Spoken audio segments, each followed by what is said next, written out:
pense que presque tout le monde se connaît, mais c'est pas sûr. Donc, je vais me présenter. Je suis Frédéric Marchand. Je travaille au GCS Achat Santé Bretagne en tant que coordinateur du réseau de la transition énergétique et écologique en santé. Et je vais vous proposer de vous présenter également. Et je vais commencer par Christophe. Oui, bonjour Christophe Valnet, moi, je suis ingénieur à la direction santé-environnement de l'Agence régionale de santé Bretagne et je m'occupe beaucoup du plan régional santé-environnement et également d'alimentation équilibrée, saine et durable. Et à ce titre-là, je travaille avec Frédéric sur l'alimentation de la transition énergétique et écologique en santé. Ok, merci. Et une fois n'est pas coutume, on va commencer par tous les hommes. Jean-Michel.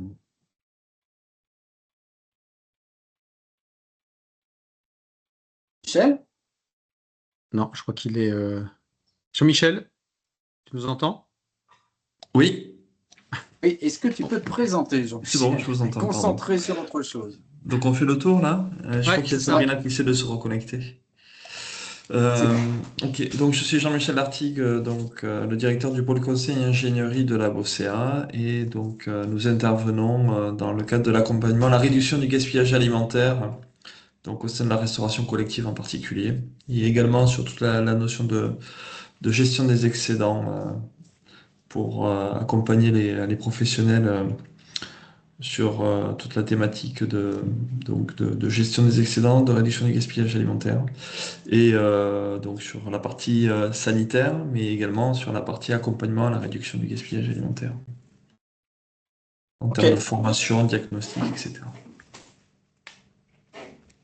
merci. Emmanuel?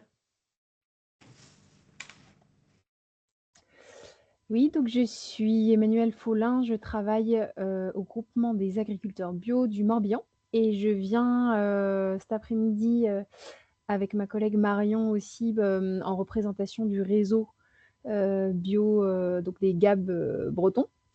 Et moi particulièrement, je suis chargée de mission restauration collective au GAB, avec des missions d'accompagnement, de mise en lien des établissements, des cuisines avec les producteurs bio de leur territoire. Ok.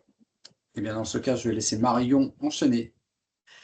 Bonjour à toutes et à tous. Donc moi, je suis Marion Michelin. Je suis arrivée à Agrobio il y a 3 semaines. Je remplace Anne Randall, directrice du département filière et transition alimentaire. Et précédemment, donc comme Emmanuel, on est là pour l'ensemble du réseau. Et ma collègue Pauline, qui est sur les enjeux de restauration collective, ne travaille pas le vendredi, ce qui explique notamment ma présence. Et j'étais précédemment à la CRES, Chambre régionale de l'économie sociale et solidaire, voilà, qui avait, avec le réseau Gap, Frab et Cause Ensemble, déposé un projet dans le cadre de l'appel à projet de l'année dernière. Ok. Merci, Marion. Delphine. Oui, bonjour à tous. Donc Delphine Bossé, moi je suis diététicienne et formatrice nutrition pour la SIC Nourrir l'avenir, qui est une SIC issue elle-même du collectif Les Pieds dans le Plat, une association nationale qui accompagne les restaurations collectives depuis une quinzaine d'années environ sur les actes de restauration collective saine et durable. Ok, merci. Stéphanie. Frédéric, faudrait peut-être que tu proposes à Jean-Michel qui se déconnecte et qui se reconnecte, non? Parce Oui. qu'apparemment Jean-Michel n'entend que Frédéric et pas les autres. Ah, si, peut-être Christophe. Ah, peut-être. J'entends Frédéric et Je sais. Christophe, c'est bon. C'est un Je peu me bizarre. reconnais, je me déconnecte, je me reconnecte. À tout de suite. Ok, ça Ok, marche. on finit le tour de toute façon. Et on était à Stéphanie. Donc Stéphanie Thébault, je suis chargée de mission en restauration collective et territoire bio engagé chez Interbio Bretagne. Et donc on était lauréat l'année dernière du PRSE sur l'accompagnement de lycées hôteliers à l'alimentation durable et sur l'accompagnement d'établissements de santé médico-sociaux dans les Côtes-d'Armor et le Morbihan. Ok, merci. Et pour finir, Sabrina. Ouais, merci. Bonjour à toutes et tous. Vous m'entendez bien? Ouais, ça va, ok.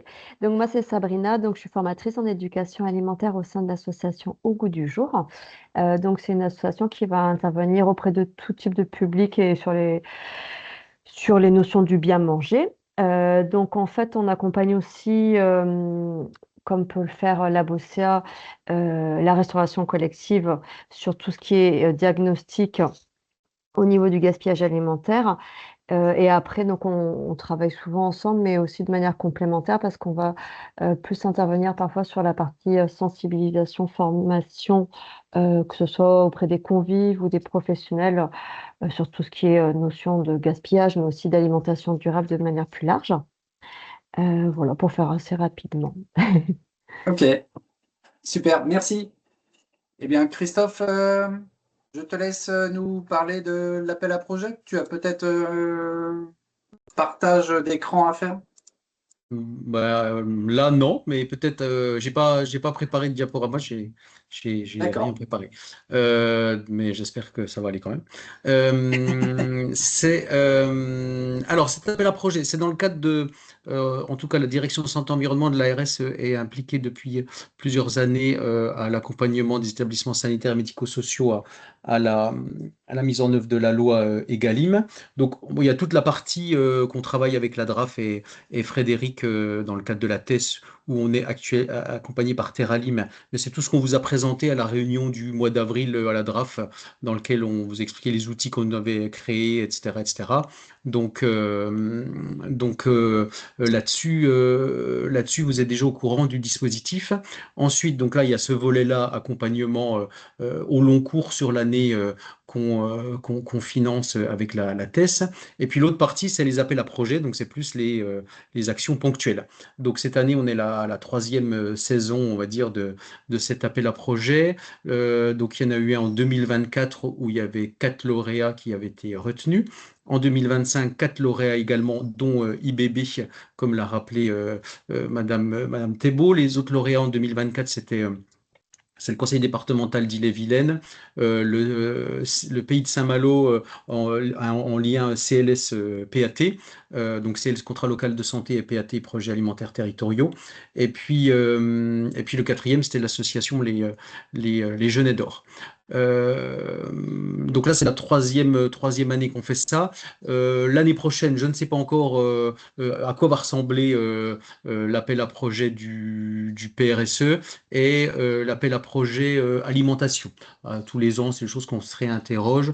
Je ne sais pas si d'entre vous, il y en a qui ont participé à la conférence annuelle santé-environnement qui a eu lieu à Quimper le 7 mai dernier, mais effectivement, on pressent que l'année prochaine, l'appel à projet du PRSE portera sur le sujet du One Health.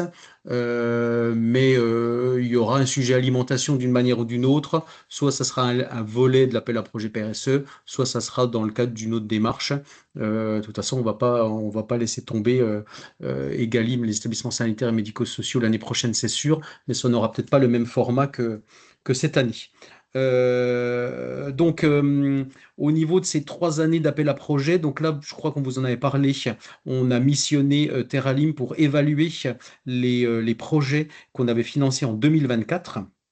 Donc, il y a 4 projets qu'on a financés en 2024. Donc, il y a une évaluation qui a été réalisée par Teralim. Et donc, il va y avoir une présentation. Alors, vous êtes peut-être déjà, il y a un premier webinaire, Frédéric, je ne sais plus, c'est bientôt, c'est au mois de C'est juin. Mais le 22 juin, 14 heures. voilà, donc je pense que vous avez, parce que Frédéric a invité les établissements sanitaires et médico-sociaux de son réseau. Je ne sais pas si les autres prestataires ont été invités ou pas.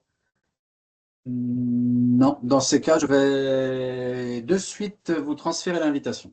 Voilà. L'idée, c'est qu'en fait, on a sur les 4 prestataires de 2024, il y en a 3 qui ont bien avancé. Il y a un quatrième qui est un peu à la bourre, qui s'appelle le CH de Guingamp pour le pas de nommer. Mais je dis ça, c'est parce que j'ai envoyé un mail à Madame Follin cette Sauveur. semaine.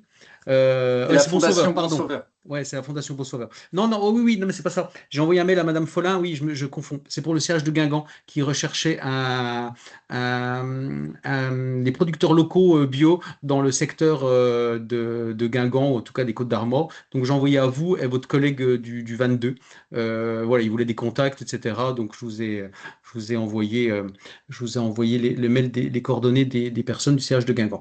Donc, oui, je confonds avec Bon Sauveur. Bon, en tout cas, sur les 4 de 2024, on en a 3 qui ont bien avancé. Donc, on a prévu 3 webinaires d'ici la fin de l'année où on va présenter à tous les établissements sanitaires et médico-sociaux de la région, en tout cas, on les a invités, on verra qui vient, du réseau habituel de la TES, pour que chaque établissement présente ce qu'il a fait grâce à l'appel à projet 2024, ses points positifs, ses points négatifs, et ce qu'il conseille aux établissements pour faire la même chose que lui, avec éventuellement des outils que lui aurait développés et que les autres établissements pourraient réutiliser. Donc voilà, on a prévu un 4e webinaire a priori en fin d'année. On va réunir les 4 lauréats de l'appel à projet 2025 pour un petit peu voir avec eux où ils en sont et puis leur proposer, parce que dans le cadre de l'évaluation de l'appel à projet 2024, Teralim nous a proposé des outils dont une fiche, je sais pas comment dire, une fiche rétex ou une fiche résumé d'action que l'on aimerait avoir pour chaque projet financé, pour qu'on ait un catalogue d'actions sur le site internet alimentation de la TES, et pour que les gens qui veulent pourront consulter et dire, bah, tiens, moi je veux mener telle action dans un établissement qui est à peu près de la même taille, ou etc., et qui pourraient regarder la fiche et qui auraient les bonnes pratiques, etc., etc. Donc on va réunir les membres de l'appel à projet 2025, les lauréats en fin d'année, pour leur montrer notamment, pour voir où ils en sont, comment ils ont dépensé nos sous, et puis comment ils peuvent remplir cette fiche-là, puisque ça fera partie d'une nouvelle pièce qu'on leur demandera quand ils fourniront leur bilan, de fournir aussi cette fiche qui sera mise au catalogue des actions de l'appel à projet. Donc cette année, 3e volet, enfin 3e saison de cet appel à projet. Donc c'est dans le cadre d'un appel à projet PRSE global. Donc cette année, on a la qualité de l'air intérieur, on a l'alimentation Egalim, donc ça c'est ce qui nous concerne aujourd'hui, et aussi on a également nutrition santé chez les jeunes de 15 à 30 ans. La partie QAI, c'est financé par l'Adréal. La partie nutrition santé chez les jeunes, c'est financé par le conseil régional. Et puis, donc chacun finance sa partie, hein. On est très, très, très organisé. Et moi, c'est Egalim, donc alimentation Egalim. Donc, c'est ce qui nous occupe aujourd'hui. Donc, l'appel à projet est ouvert du 3 juin au 12 juillet. Après, il sera trop tard, mais après, vous allez peut-être partir en vacances. Donc, voilà, il fallait qu'on. L'année dernière, on avait eu des soucis de délai, notamment avec les budgets. Je ne sais pas vous rappeler, il n'y a pas si longtemps, des épreuves de gouvernement qui avaient été stabilisées très tard, et on a vu nos budgets très tard, et on avait finalement lancé un appel à projet pendant l'été. Donc c'est vrai que ça pouvait être un peu gênant. L'appel à projet était du 10 juillet au 4 septembre, enfin c'était pas incroyable. Donc là, on a essayé de mieux caler. Donc là, c'est 3 juin, 12 juillet. C'est plus dans les périodes classiques où on est présent pour renseigner les appels à projet. Donc 3 juin, 12 juillet. Donc vous avez dû, je pense que Frédéric vous a envoyé le lien vers en tout cas l'article du site PRSE qui parle de ça. Et à l'intérieur, vous avez le lien vers le démarche numérique qui vous permet de déposer votre dossier. Et donc, quand vous déposez votre dossier, effectivement, vous allez cocher, a priori, vous allez peut-être postuler à d'autres appels à projets, mais en tout cas, pour ce qui nous intéresse aujourd'hui, vous allez cocher la ligne alimentation Egalim sur la thématique que vous allez renseigner. En sachant que la base, c'est il faut que ça concerne les établissements sanitaires et médico-sociaux, et il faut que ça concerne un ou plusieurs piliers de la loi Egalim. Voilà. Tout ce qui est en dehors de ça n'est pas recevable. Voilà, c'est le truc de base déjà. Il faut que ça remplisse ces conditions. Vous avez, au niveau de démarche numérique, vous avez plusieurs documents qui sont à disposition. Vous avez en téléchargement une note générale qui explique l'appel à projet, et vous avez un cahier des charges spécifique à l'alimentation. Donc il y a à la fois nutrition santé et Egalim, mais vous avez les données d'Egalim dans ce cahier des charges. Pendant que j'y pense, parce qu'on m'a déjà posé la question, vous verrez que le conseil régional pour le volet nutrition santé a des contraintes, c'est-à-dire qu'il ne financera des projets qu'entre 2 000 et 10 000 euros. Il ne financera pas des projets au-dessus de 10 000 euros et dans la limite de 80%. C'est-à-dire, ça c'est le conseil régional, c'est pas plus de 80% du budget total et entre 2 000 et 10 000 euros.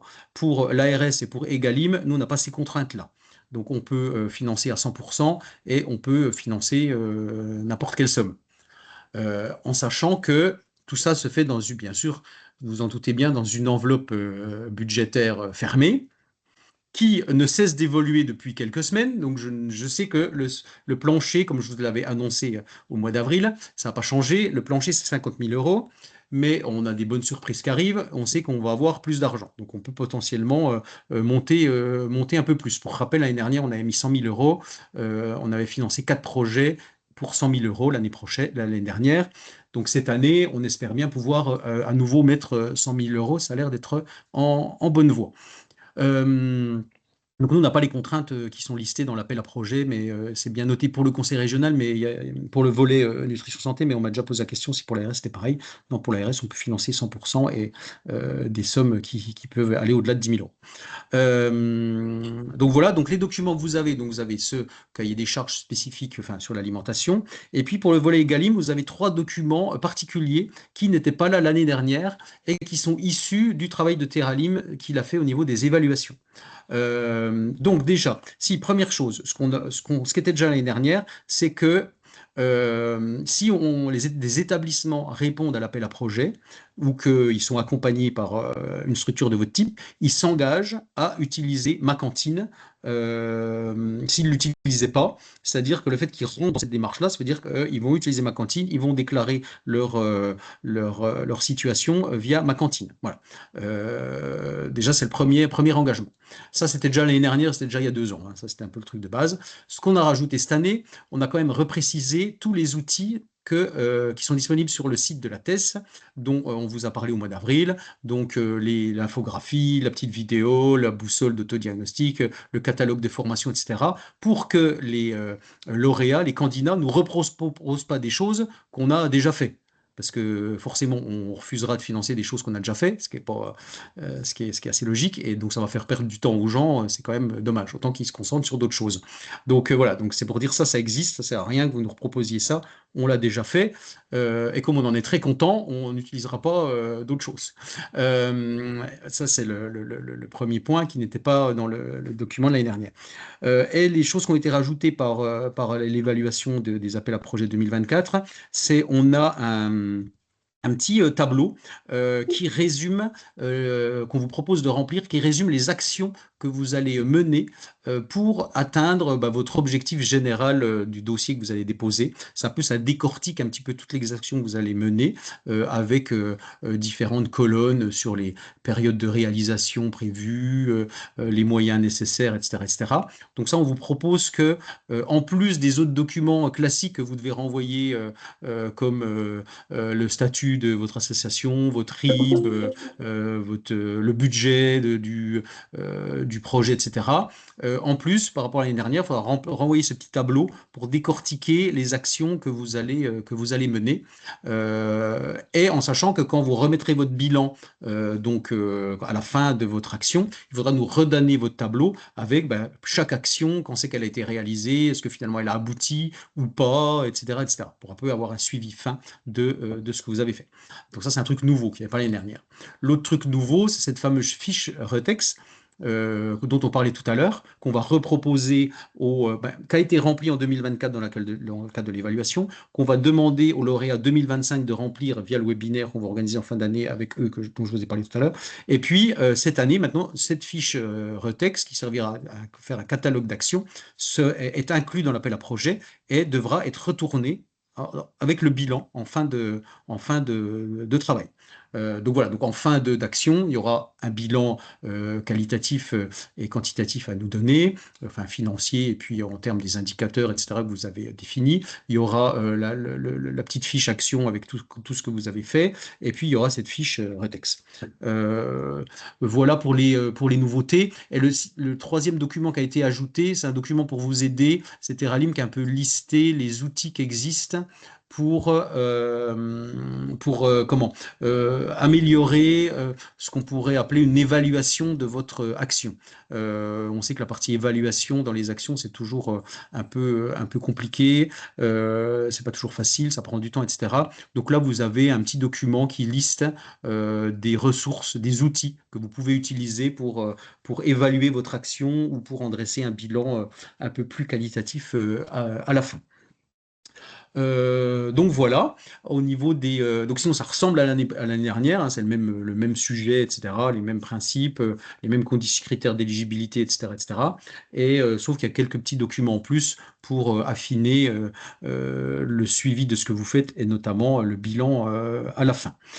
Donc, vous allez, la date limite de dépôt, ça sera mi-juillet, en sachant que nous, on va commencer ça à éplucher pendant l'été, et que notre jury de sélection, entre guillemets, donc le jury de sélection, ça va être, bon, l'ARS, c'est nous qui payons, c'est normal qu'on soit dedans.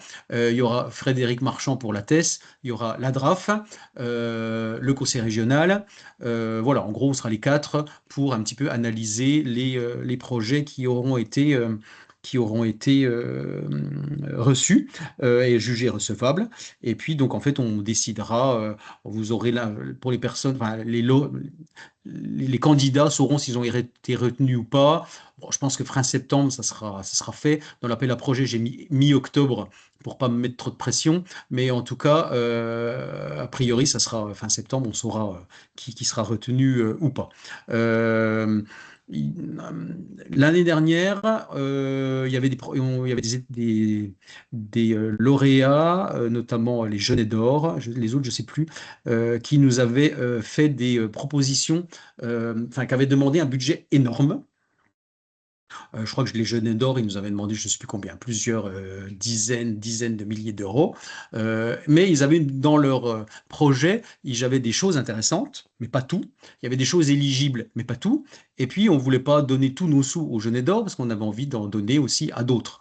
Parce que l'idée, c'est un peu de toucher différents types d'établissements répartis sur toute la Bretagne, etc., etc. Donc, on avait contacté les Genêts d'Or, on leur avait dit, si on vous donne que, je raconte n'importe quoi, si on vous donne que 15 000 euros, est-ce que vous faites quand même l'action ou le fait qu'on ne vous donne pas 100%, est-ce que vous ne la faites pas? Voilà, donc voilà, par exemple, là, les Genêts d'Or, ils avaient dit, OK, bah, de toute façon, on avait des cofinancements, etc. Et puis, on fera moins, donc si vous ne nous donnez que 15 000, on fera quand même.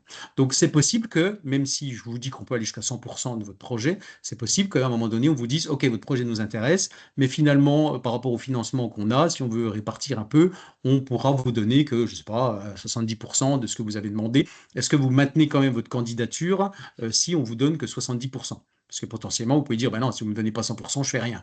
Donc voilà, ça peut aussi jouer dans nos décisions. Voilà, donc ça, c'est une possibilité qu'on revienne vers vous en vous disant, soit on estime que ça, c'est pas recevable, donc on finance que ce qui est recevable dans votre dossier, donc ce sera que ça, ou bien tout est recevable, mais on ne peut pas tout vous donner, donc est-ce que vous le faites quand même si on vous donne qu'une partie? Donc ça, c'est un premier sujet.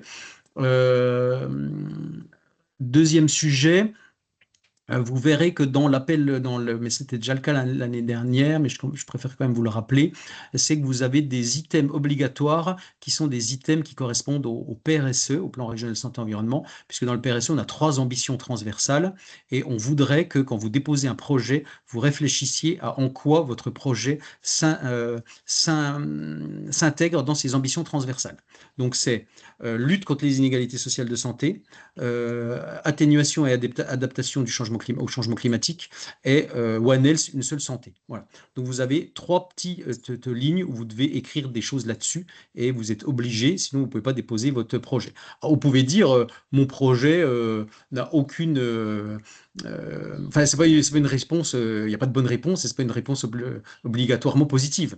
Vous pouvez dire, ben non, mon projet tel que je développe, il n'a pas d'effet sur les inégalités sociales de santé, par exemple, ou il n'a aucun effet sur One Health. Bon, voilà. Voilà, ben c'est pas une obligation de dire oui, ou d'inventer des trucs, parce qu'on voyait bien que certains lauréats avaient utilisé un de nos nouveaux amis que personnellement je n'apprécie pas trop, qui s'appelle ChatGPT, et qui avait rempli ça en demandant qu'est-ce que mon projet à ChatGPT, qu'est-ce que mon projet machin est bien pour le changement climatique. Alors on voit bien que c'est une espèce de copier-coller de charabia machin qui n'avait aucun intérêt. Donc voilà, donc vous pouvez très bien dire, bah non, moi mon truc clairement il n'a pas d'effet, voilà. C'est pas, sauf que c'est pas pour ça que vous ne serez pas retenu si vous cochez pas toutes les cases. Mais en tout cas, on a envie que les candidats réfléchissent un peu à ces 3 ambitions transversales qu'on a, et effectivement à 2 projets communs. Si on hésite entre 2 projets et que qu'on hésite entre deux projets et que finalement il y en a un qui coche toutes les cases, il y en a un qui en coche qu'une, on choisira plutôt celui qui coche toutes les ambitions transversales du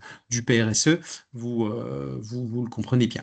Et un autre point, c'est que vous aurez aussi un petit texte à remplir en quoi votre action répond à des politiques publiques existantes en dehors du PRSE. Parce que le PRSE, c'est un plan, comme on l'appelle, un plan chapeau, c'est-à-dire qui traite de plein de thématiques.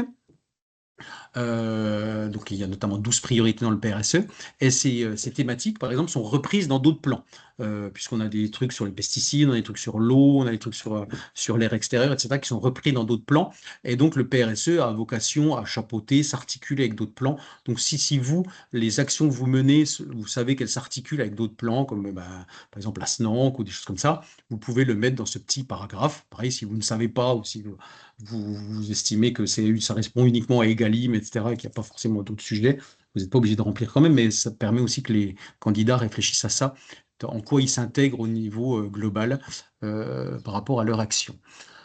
Voilà, je crois que j'ai tout dit. Si ça vous, une chose que j'avais pas faite et qu'on m'a demandé, si vous voulez, je pourrais l'envoyer à Frédéric, qui vous l'envoie après, avec peut-être le replay. J'ai extrait un PDF qui reprend toutes les questions qui sont posées dans le questionnaire en ligne, parce que si je me trompe pas, quand on remplit, on n'a pas tout d'un coup et on passe de page en page. Et en fait, si on n'a pas tout rempli, on peut pas avoir la page d'après. Enfin, on n'a pas une vue globale du questionnaire. Voilà, donc il y a quelqu'un qui m'a demandé si je l'avais. Effectivement, je n'avais pas pensé à l'extraire quand j'ai créé la démarche sur démarche numérique. Donc j'ai bien récupéré ce questionnaire, ce PDF. Donc on pourra vous l'envoyer. Ça peut aider pour remplir, de voir tout ce qu'on demande et voilà, d'avoir la vision de tout ce qui est demandé. Je crois que c'est à peu près tout. C'est déjà pas mal, mais je crois que c'est à peu près tout, parce que sinon après on va rentrer dans le détail de tous les trucs et on en a pour un petit moment. Et après c'est écrit dans le cahier des charges, et comme c'est la troisième année, les critères d'éligibilité ou les choses comme ça n'a pas à changer. Donc il n'y a pas forcément besoin qu'on y revienne un par un, sauf si vous avez des questions particulières, bien sûr.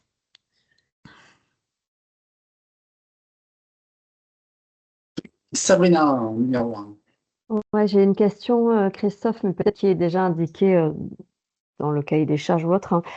C'est sur le PRSE, donc est-ce qu'on peut répondre, par exemple, sur la cible des jeunes? Donc j'ai compris que c'était du financement conseil régional. Euh, et sur les objectifs Egalim, ou est-ce que c'est l'un ou l'autre? Non, vous pouvez répondre aux deux. Ok. D'ailleurs, si je ne me trompe pas, IBB, vous aviez été lauréat de 2 thématiques de l'appel à projet l'année dernière, je crois, non? Oui. Ouais. Établissements de santé médico-sociaux et jeunes. Voilà, c'est ça. Donc non, vous pouvez répondre aux deux. Par contre, vous allez remplir vous allez faire deux demandes de démarche. Dans votre première demande, vous allez cliquer sur Egalim et vous allez en refaire une et vous allez cliquer sur Nutrition Santé, quoi. Voilà, vous allez faire Ok. deux. Il y a le même lien, mais après, il faut faire deux dossiers. Ok, Donc oui, c'est possible. merci. Delphine, Oui, merci. Ma question, c'est est-ce qu'on peut répondre à plusieurs prestataires en groupe et sous quelle forme? C'est-à-dire si vous mettez plusieurs prestataires ensemble, c'est ça? Pour répondre à... Alors c'est possible, sauf que nous, on ne payera qu'une seule personne. Hmm. Et après, c'est à vous de... C'est Donc, il ce y que aurait ça. plus un prestataire tête de pont et des sous-traitants.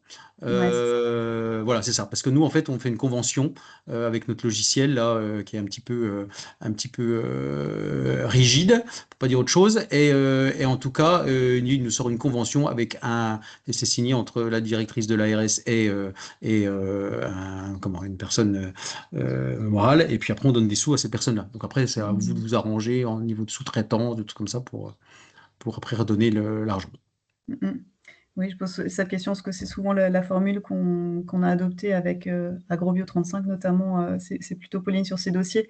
Et donc nous, on peut venir en appui et en complémentarité avec vos actions, quoi. Merci en tout cas. Stéphanie? Oui, du coup, moi j'avais une question parce que l'année dernière, on était financé à 70%, donc les taux changent cette année?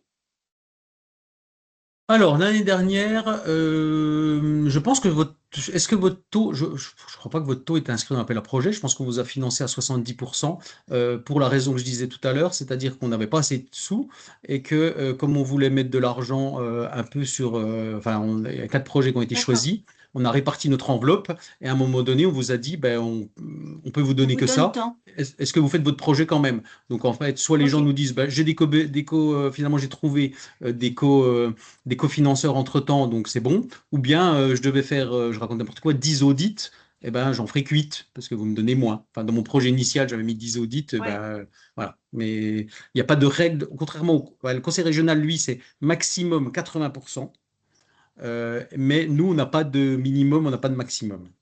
Donc on peut D'accord. financer 100% d'un projet, mais voilà, faut que ça passe pour différents, faut que tout le projet soit recevable et il faut que dans le cadre de notre choix de lauréat, ça rentre dans notre enveloppe, quoi. Ok. Merci. Jean-Michel. Oui, alors c'était pour confirmer un peu ce qui a été dit en amont. Dans le cas du PNRA, par exemple, qui va passer au premier webinaire, donc nous avons accompagné le PNRA sur des établissements médico-sociaux sur le territoire du PNRA avec la Maison de la Bio. Donc effectivement, c'était une convention tripartite Maison de la Bio, la BOCA et le PNRA. Et le PNRA était le porteur du projet. Tout à fait. Voilà. Et donc du coup, oui, c'était un montant par contre, un montant maximum qui a été attribué. Et effectivement, les établissements qui ont participé en fait à la démarche, donc, ont financé une partie du complément pour recontextualiser. Et du coup, euh, si on s'associe avec des collectivités ou des organisations type PAT, ça aussi, ce sera possible pour ce PRSE, cette année. C'est-à-dire que ce soit un PAT qui réponde, par exemple, en y Ouais, c'est incluant tout à fait des établissements possible. médico-sociaux. Oui, ouais, ouais. Il faut que la cible, ce soit les établissements sanitaires et médico-sociaux. Après, le porteur n'est pas forcément un établissement sanitaire ou médico-social. D'accord. Et que ce soit un pilier de la loi Egalim. Voilà, faut pas que ça soit, je sais pas quoi. Oui, ça va de soi. Ça va de soi, Merci. mais bon. Mm. Merci. Emmanuel? Oui, nous, on se questionnait sur la nature des actions. Alors, j'ai pas regardé en détail tout le dossier de candidature, c'est sûrement indiqué, mais on se questionnait en tout cas sur le type d'action entre des actions plutôt de sensibilisation, de formation, d'info et ou plutôt des actions de terrain, d'accompagnement, des choses plus dans l'individuel. Est-ce que ça, il y a une priorisation par rapport à ces deux grandes catégories d'actions selon vous, Non, ou ça peut être non, non, non, tout non. fonctionne, quoi? Ouais, non, non, on a tout fonctionne. On a alors peut-être ce qui va être un peu bon, à voir. Mais après, parce que nous on aime bien mais c'est normal, c'est parce qu'en fait on n'a pas des financements infinis et puis on ne sait pas pendant combien d'années on va pouvoir faire ça. Mais on aimerait qu'avec une action on touche plein d'établissements.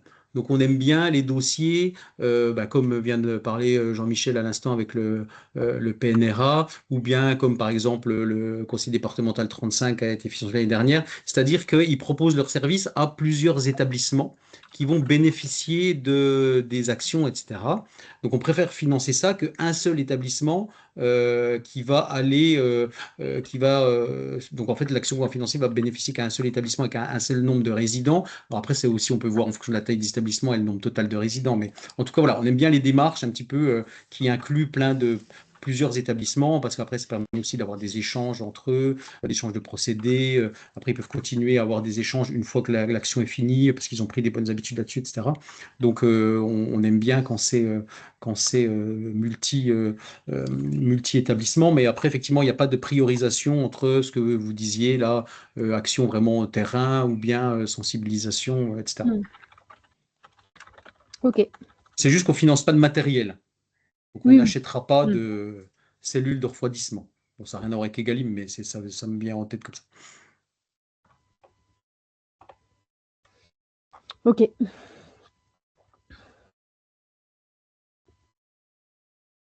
réponse. Plus de questions, pardon. Donc, plus de réponses. En tout cas, le travail que l'on a pu faire en avril, qui reste peut-être à finaliser, peut être utilisé, et les échanges que vous avez pu avoir entre vous lors de cette journée peuvent peut-être vous servir pour construire une réponse en collectivité, et comme disait Delphine, soit avec un, deux partenaires, prestataires, et avec peut-être un porteur de PAT ou quelqu'un qui va pouvoir, comme le PNR, créer une animation collective auprès d'établissements. Ça, il y a aucun souci. Alors pour info, donc Frédéric a relayé l'appel à projet à l'ensemble des membres du réseau de la thèse, donc les établissements sanitaires et médico-sociaux. Et on avait mardi, la DRAF et l'ARS ont organisé une journée de rencontre entre les chargés de mission CLS et les chargés de mission PAT pour effectivement que ces deux chargés de mission qui sont en collectivité essayent de développer des actions communes. Et donc on les a informés de l'existence de cet appel à projet. Donc les PAT et les CLS sont aussi informés de cet appel à projet, donc ont peut-être vocation ou auront envie de déposer quelque chose. Donc peut-être vous serez contactés, si vous avez déjà des contacts avec des PAT, CLS, potentiellement vous pouvez être contactés s'ils veulent un accompagnement sur le sujet, mais effectivement, ça serait eux qui déposeraient le dossier a priori. Okay. J'imagine que PAT, il n'y a aucun souci. CLS, ça vous parle à tous?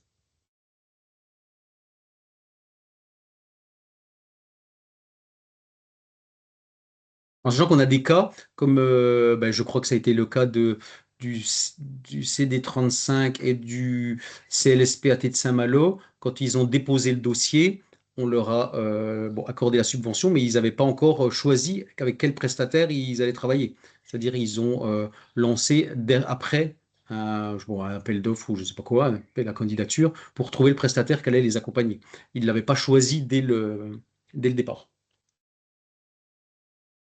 Et d'autres, peut-être comme le PNRA, Jean-Michel, je ne sais pas, mais eux, peut-être quand ils ont déposé le dossier, ils savaient peut-être déjà qu'ils allaient travailler avec vous.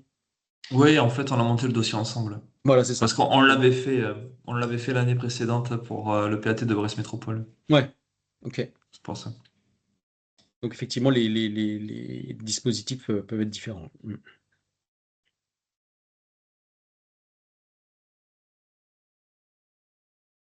Parfait. Eh bien, je ne sais pas s'il n'y a pas d'autres questions.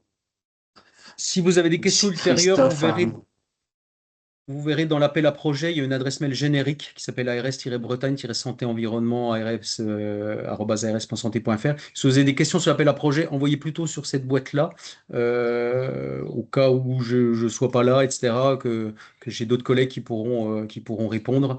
Même si vous me connaissez, n'envoyez pas forcément directement à moi.